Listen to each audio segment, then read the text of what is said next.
So, hello everyone. So, we are going to discuss about what I will give you. ये एक डब्बा है, ठीक है। ये डब्बे में क्या है? 20 ग्राम ग्रेप्स है और वेट ऑफ 1 ग्रेप 1 ग्राम है। तो इसमें टोटल कितने ग्रेप्स हुए?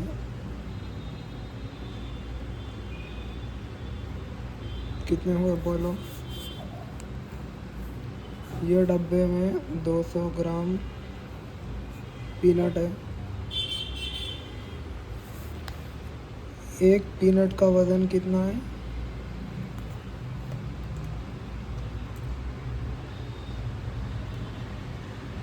एक मिनट। एक पीनट का वज़न कितना है? 2 ग्राम। तो इसमें टोटल पीनट कितने हुए? ठीक है। फिर एक डब्बा ये लो, इसमें 5000 ग्राम बनाना है। एक बनाना का वेट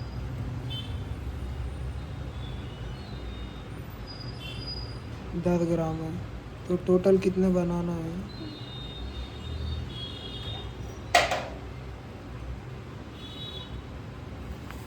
सिमिलरली ये डब्बे में 50 ग्राम कैल्शियम कार्बोनेट है, ठीक है। 50 ग्राम कैल्शियम कार्बोनेट है और एक कैल्शियम कार्बोनेट का वज़न कितना है? 1 डाल्टन है। तो टोटल कैल्शियम कार्बोनेट कितने हैं? 1 डाल्टन यानी 1 इंटू 1.6 इंटू 10⁻⁻24 ग्राम, ठीक है। अब निकालो इसका सॉल्यूशन क्या आता है। आपको एक बार फिर से एक्सप्लेन कर देता हूँ। एक बार फिर से एक्सप्लेन कर देता हूँ कि weight of 1 atom, weight of 1 atom,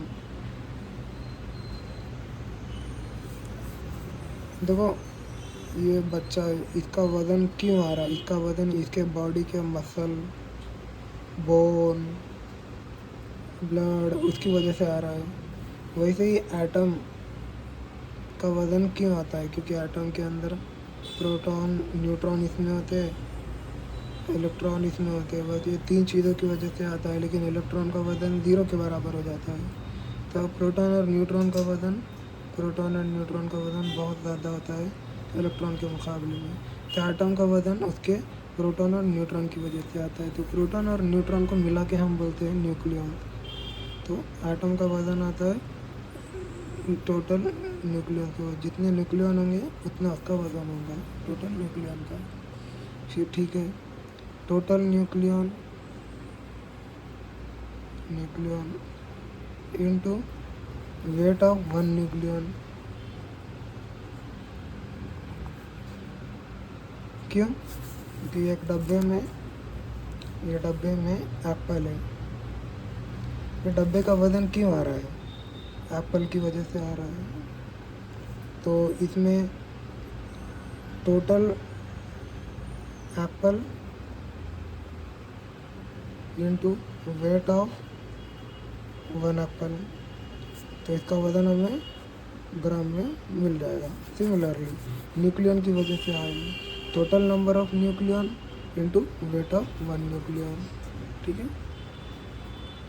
अब एक न्यूक्लियन का मास कितना होता है? 1 डाल्टन होता है या 1 AMU होता है। तो टोटल न्यूक्लियंस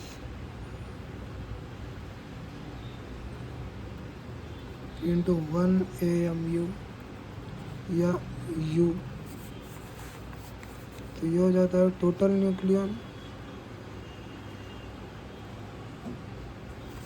इंटू 1 AMU की वैल्यू कितनी होती है? 1.6 इंटू 10⁻⁻24 ग्राम।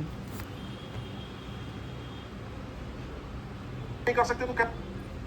ऑक्सीजन, हाइड्रोजन, सोडियम, क्या? ये यही होता है। जैसा और मैं बोलूँगा कार्बन का वजन कितना है, तो कार्बन के अंदर 6 प्रोटॉन, 6 न्यूट्रॉन, 6 इलेक्ट्रॉन होते हैं। तो इसके अंदर न्यूक्लियस कितने हो गए, 12 हो गए ना। तो कार्बन का वजन कितना होगा, 12 यू हो गया। या फिर यू यानी ये जैसा ग्राम है, किलोग्राम है, वैसा यू एक है। अगर ग्राम में चाहिए तो यू यानी 1.6 × 10⁻⁻24 ग्राम। ये एक कार्बन आइटम का वजन है। ठीक है, इसी तरह हम आगे भी निकाल सकते हैं। ठीक है, तो अब एक सवाल है कि 50 ग्राम काको-3 सैंपल है, यानी कैल्शियम कार्बोनेट का सैंपल है। और पूछ रहा है पहला क्वेश्चन, नंबर ऑफ मॉलिक्यूल्स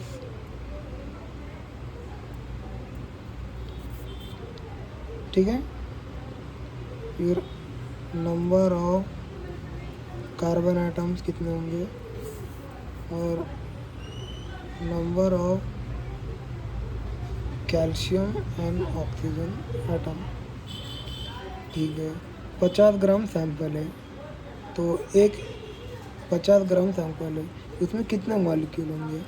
तो एक मॉलिक्यूल का वजन कितना है, कैल्शियम का जो इसके अंदर जो एटॉमिक वेट आता है, यानी इसके अंदर इसका एटॉमिक वेट 40 होता है, कार्बन का 12 होता है, ऑक्सीजन का 16 होता है। क्यों, क्योंकि इसके अंदर 20 प्रोटॉन 20 न्यूट्रॉन होते हैं, इसके अंदर 6 प्रोटॉन 6 न्यूट्रॉन होते हैं, इसके अंदर 8 प्रोटॉन 8 न्यूट्रॉन होते हैं, 8 इलेक्ट्रॉन होते हैं। ठीक है ना, इलेक्ट्रॉन को नहीं गिनना है, तो इसका वजन कितना आ रहा देखो, 40। एक कैल्शियम है यानी 40, कार्बन कितना है, 1 है यानी 12, ऑक्सीजन कितने हैं, 3 है, एक का कितना है 16, तो 3 का कितना होगा 16 × 3, कितना वजन होगा 40, 16 3 था 48, तो 40 + 48 + 12 तो हो गया 100 यू। ठीक है, अब टोटल कितना है देखो, 50 ग्राम, एक का कितना है 100 यू है ना, तो मुझको उसको ग्राम में कन्वर्ट करना है। तो 1.24 ग्राम देगा, 1/2 × 1/1.6 × 10⁻⁻24 ग्राम। अब मैंने आपको लास्ट लेक्चर में बताया था 1/1 यानी 1/u Na के बराबर होता है। जैसे कि 1/1.6 × 10⁻24 ये किसके बराबर होता है, 6.023 × 10⁻23 के बराबर होता है। अपन ने कैलकुलेट करके भी देखा था। तो ये किसके बराबर हो रहा है, Na के बराबर हो रहा है। Na यानी ये, तो ये कितना हो गया टोटल 1/2 Na। ठीक है, तो इसके अंदर टोटल कितने मॉलिक्यूल है, Na/2।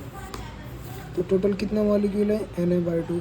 अगर नंबर में पूछा है तो Na की वैल्यू लिख दो 6.023 कर दो, लेकिन हमको आसानी से जाना है, Na/2 मॉलिक्यूल से, Na/2 मॉलिक्यूल है। ठीक है, अब मैं आपको बताऊंगा कि एक काको-3 मॉलिक्यूल में एक कैल्शियम है, तो एक कैल्शियम के मॉलिक्यूल, कैल्शियम कार्बन, इसमें एक कैल्शियम है, तो Na/2 काको-3 के मॉलिक्यूल में कितने कैल्शियम होंगे, Na/2 कैल्शियम होंगे। सिमिलरली एक काको-3 के मॉलिक्यूल में एक कार्बन है, Na/2 काको-3 मॉलिक्यूल में Na/2 कार्बन होंगे। सिमिलरली एक काको-3 के मॉलिक्यूल में 3 ऑक्सीजन है, तो Na/2 काको-3 के मॉलिक्यूल में कितने ऑक्सीजन होंगे, 3 × Na/2 यानी 3/2 Na ऑक्सीजन मॉलिक्यूल होंगे। समझे। तो 88 ग्राम कार्बन डाइऑक्साइड गैस है, जिसमें टोटल कितने मॉलिक्यूल है। क्वेश्चन आप रीड करो।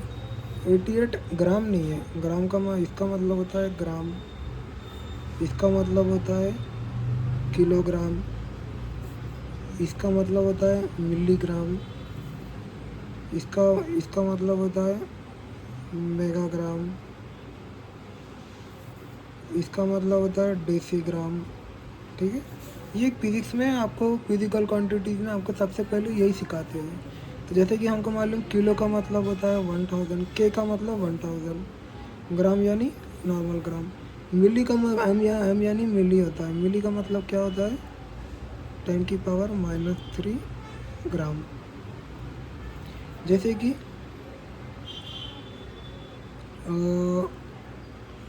1000 मिलीग्राम 1 ग्राम के बराबर होते हैं। तो 1 × 1000 मिलीग्राम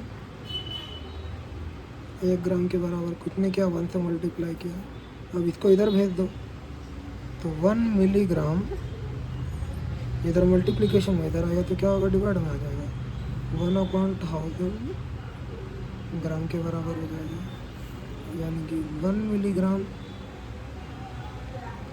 1/10³ ग्राम के बराबर हो जाएगा। तो इसको ऊपर ले लो, 10⁻³ ग्राम के बराबर हो जाएगा। ठीक है, तो 1 मिलीग्राम यानी इतना। अब वो बोल रहा है 88 मिलीग्राम कार्बन ऑक्सीजन, तो एक कार्बन डाइऑक्साइड का 1 CO2 का वेट कितना होगा, कार्बन यानी 12 न्यूक्लियन, मतलब एक ऑक्सीजन में 16 होते हैं, 2 है तो 16 × 2 न्यूक्लियन यानी 12 न्यूक्लियन, 32 न्यूक्लियन, 42, इतना हो गया इसका मास। अपन इसका मास को ग्राम में चाहिए अपने को, तो 42 × 1.6 × 10⁻⁻24 ग्राम में आएगा इसका मास। हमको पता है कि अगर एक डब्बे में 100 ग्राम सेब है और एक सेब का वज़न 50 ग्राम है, तो टोटल सेब कितने होंगे 100/50, तो टोटल सेब होंगे 2 सेब होंगे। 100 ग्राम डब्बे का वज़न है और एक सेब का वज़न 50 ग्राम, यानी एक डब्बे में कितने सेब होंगे, 2 सेब होंगे। उसी तरह फार्मूला बताया था आपको, total weight upon weight of 1। Similarly total कितना वेट गया है 88 मिलीग्राम, मिली यानी 10⁻³ ग्राम, अपन ने मिलीग्राम को ग्राम में कन्वर्ट कर लिया, अपॉन वेट ऑफ 1 CO2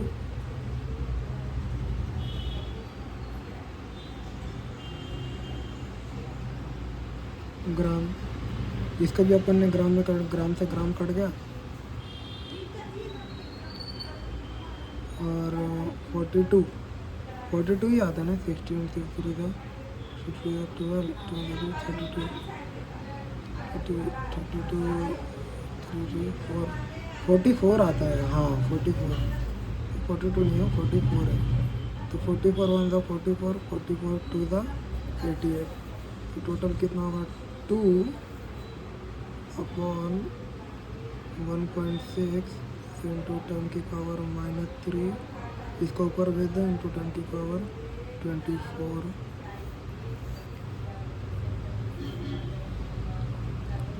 समझे ना आप? तो टोटल कितना हो गया, इसको नीचे ही रहने दो। ठीक है, तो देखो मैंने आपको बताया ना 1/U Na के बराबर होता है, जैसे कि 1/1.6 × 10⁻⁻24, ये होता है 6.023 × 10⁻23, ये Na होता है, ये U होता है, तो ये हो जाएगा 2 × 10⁻³ × 1/6 × 10⁻24, तो ये हो जाता है Na। तो अपने पास टोटल कितने मॉलिक्यूल हो गए, 2 इंटू 10⁻³ Na मॉलिक्यूल है अपने पास टोटल। तो अपन ने नंबर ऑफ मॉलिक्यूल निकाल लिए। अगर Na की वैल्यू पुट कर दोगे तो नंबर आ जाएगा पूरा, ठीक है। अपने पास एक CO2 के मॉलिक्यूल में कितने प्रोटॉन है? देखो, कार्बन के 6 प्रोटॉन प्लस ऑक्सीजन के 8 प्रोटॉन है 2, तो 8 इंटू 2 प्रोटॉन, तो कितने 16 प्लस 6, तो हो गए 22 प्रोटॉन हो गए। एक मॉलिक्यूल में 22 प्रोटॉन हो जाएंगे। तो इतने मॉलिक्यूल में कितने प्रोटॉन? एक मॉलिक्यूल में कितने हैं? 22 है। तो इतने मॉलिक्यूल में कितने होंगे? तो 2 इंटू 10⁻³ Na मॉलिक्यूल में कितने होंगे? 22 इंटू 2 इंटू 10⁻³ Na। जैसे कि एक डब्बे में 4 एप्पल है, 2 डब्बे में 4 इंटू 2 8 एप्पल हो जाएंगे, 3 डब्बे में 4 इंटू 3 12 एप्पल हो जाएंगे। इक्वालिटी होल्ड हो जाती है ना। अगर अपन इधर कुछ भी ऑपरेशन करें तो ऑटोमेटिक इधर भी ऑपरेशन हो जाता है, और इसकी वैल्यू से इसकी वैल्यू मालूम हो जाती है। उतना ही है। न्यूट्रॉन कितने हैं? इसमें कितने न्यूट्रॉन हैं? कार्बन के 6 न्यूट्रॉन, ऑक्सीजन के 16 न्यूट्रॉन, 22 न्यूट्रॉन। तो सिमिलरली इतने प्रोटॉन है, इतने ही न्यूट्रॉन आ जाएंगे। समझा? तो ये इसका सॉल्यूशन था। समझे?